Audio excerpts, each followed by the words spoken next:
Hey everybody, welcome back to the channel. Video today is just some shenanigans from the weekend. Playing around with a microphone, so that was kind of cool. And tried out using a gimbal to record some. Mixed feelings on that. I think we're probably going to go a different route, but without any further ado, here's the weekend shenanigans.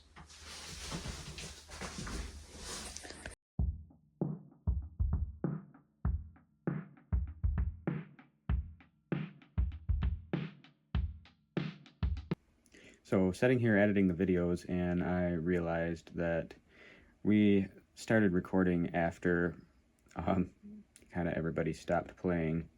One of our groupies, boy, he has some random bad luck with a couple of his RC cars, so of course we have to share that. But it's kind of always a struggle, and it's just unfortunate.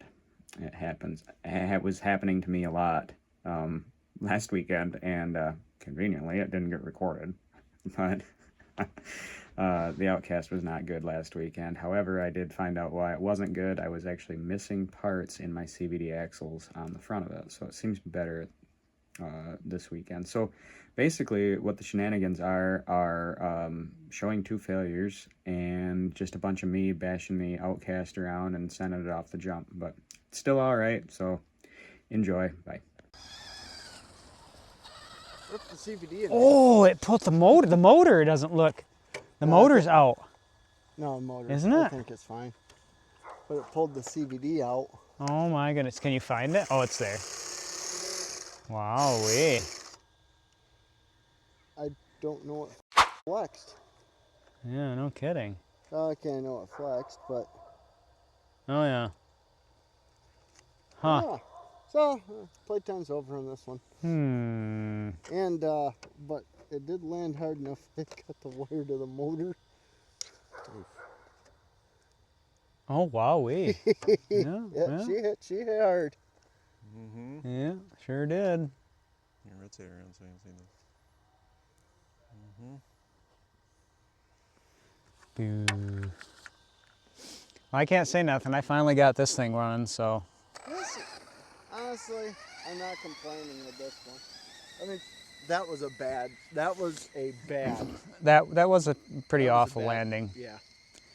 So what's next? I don't know yet. I want to go and try and see it.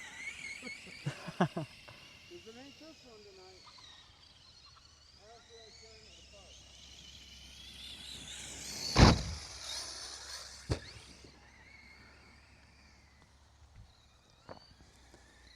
See if we can do a backflip here.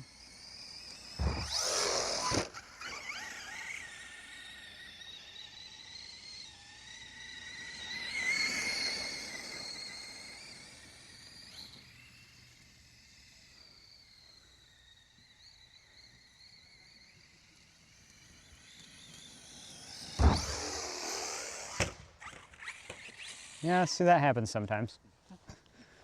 Overtime tonight.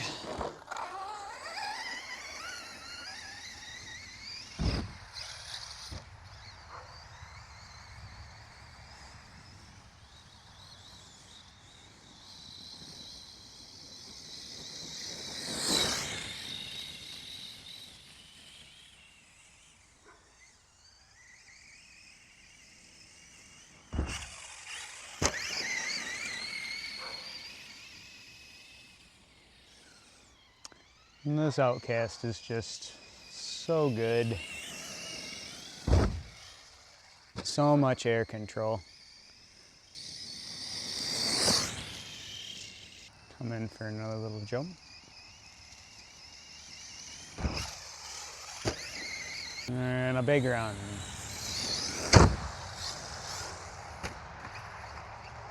Oh,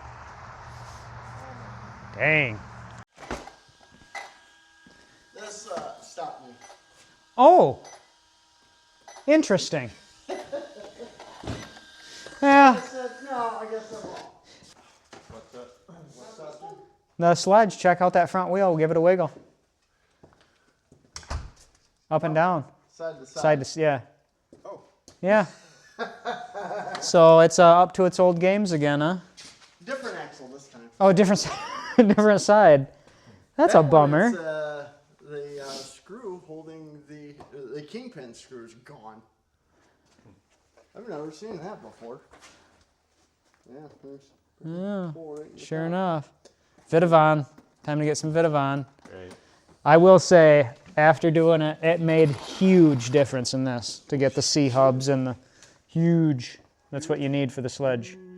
Get yourself your C-hubs, and I guess it was worth the wait because they do work I well. was gonna get old Slampy out. Come around.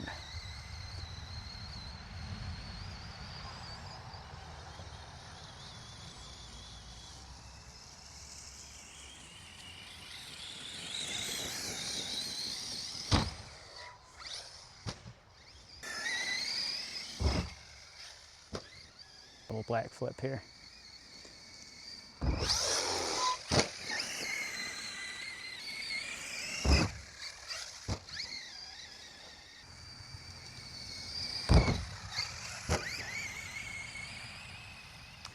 I really think we got the angles nice on this jump.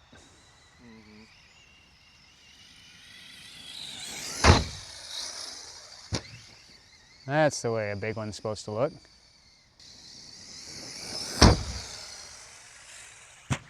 Nice.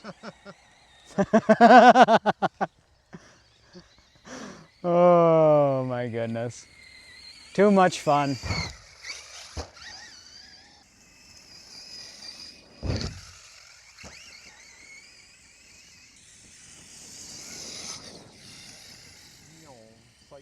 Yep.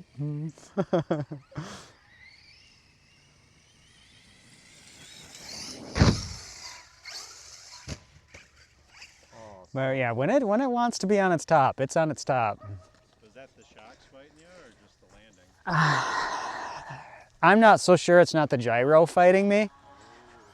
So I think because I only have it at 20% priority, but I think when I come off a jump on an angle, that when you're in the air and it senses that it's at an angle, it wants to correct.